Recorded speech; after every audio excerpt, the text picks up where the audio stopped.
The Ukrainian military has started deploying drones retrofitted with thermite payloads, effectively transforming its lethal fleet of unmanned aerial vehicles, UAVs, into potent flamethrower weapons.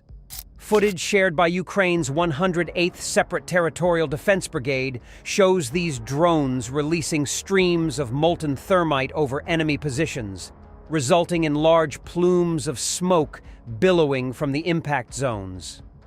The widely circulated video highlights the destructive capability of these modified drones as the thermite ignites upon contact, creating an inferno capable of obliterating Russian positions. Thermite is still considered less lethal than white phosphorus or napalm.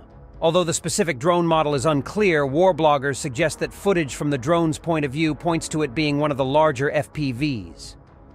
When ignited, thermite, a mixture of metal powder and metal oxide, can reach temperatures high enough to melt through steel. Today, there are a lot of updates from the Kursk direction. Here, the Ukrainians launched a powerful attack at the northern flank of Korenevo, effectively encircling a large concentration of Russian fighters. Simultaneously, they are advancing on the southern flank, setting the stage for an even larger encirclement of Russians in Korenevo. As previously reported, Ukrainian forces entered Korenevo and consolidated their positions on the eastern outskirts after the Russians redeployed their main force away from the town. However, Russian troops in the area quickly organized a defense along the Krepna River, which runs through Korenevo. To avoid brutal urban combat, the Ukrainian command shifted its main focus to the northern and southern flanks, assembling powerful assault formations to advance from these directions. The most significant Ukrainian tactical success occurred on the northern flank of the town. It was initially believed that Russian forces in this area maintained a solid defensive line along the Krepna River, except for the village of Zhuravli. However, Ukrainian forces launched powerful assaults to bypass this line, aiming to break through the Russian defenses and reach the railway embankment to the north, setting the stage for prolonged clashes. The Russian forces defending the line at Kremyanoye and Durovka suffered from poor coordination due to ineffective communication and the inability to adapt to Ukrainian advances. With a limited number of troops in the region, the Russian command struggled to deploy and cover all gaps in their defenses against the Ukrainian push. Additionally, the quality of the Russian forces was compromised, while experienced Marines were reserved for ambushing Ukrainian raids from the rear. The primary defensive positions were manned by conscripts. This situation has allowed the Ukrainian offensive groups from the 82nd Air Assault Brigade to effectively use their Stryker mechanized units to breach the scattered Russian defense lines. As a result, the Ukrainian forces have reached the railway embankment northeast of Korenevo, successfully bypassing the Russian defenses. The Russian command's failure to deploy sufficient troops along the defensive line allowed Ukrainian forces to exploit these gaps and launch attacks from behind.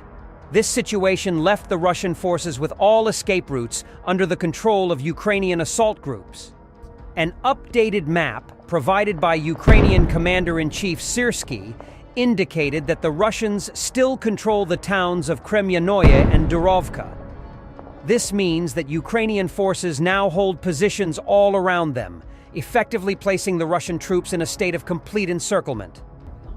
To leverage their newly gained territories for further assaults north of the town, Ukrainian forces will focus on eliminating the pocket of encircled Russian troops.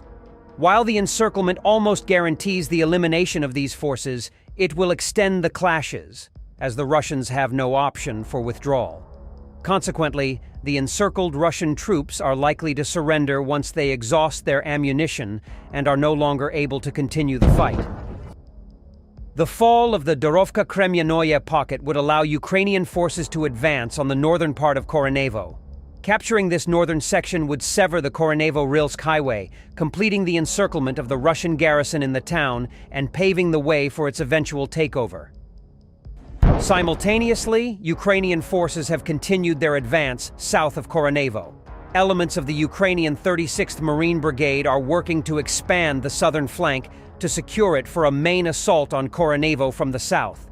During these operations, the Ukrainian Marines have established control over the village of Vishnevka and captured half of Komarovka. The goal of the Ukrainian command in this area is to advance and secure positions along the Snagist River to simplify flank defenses. By achieving this, they would reduce the number of troops needed to guard the flanks, allowing a greater concentration of forces to intensify attacks south of Koronevo and bolster the main offensive.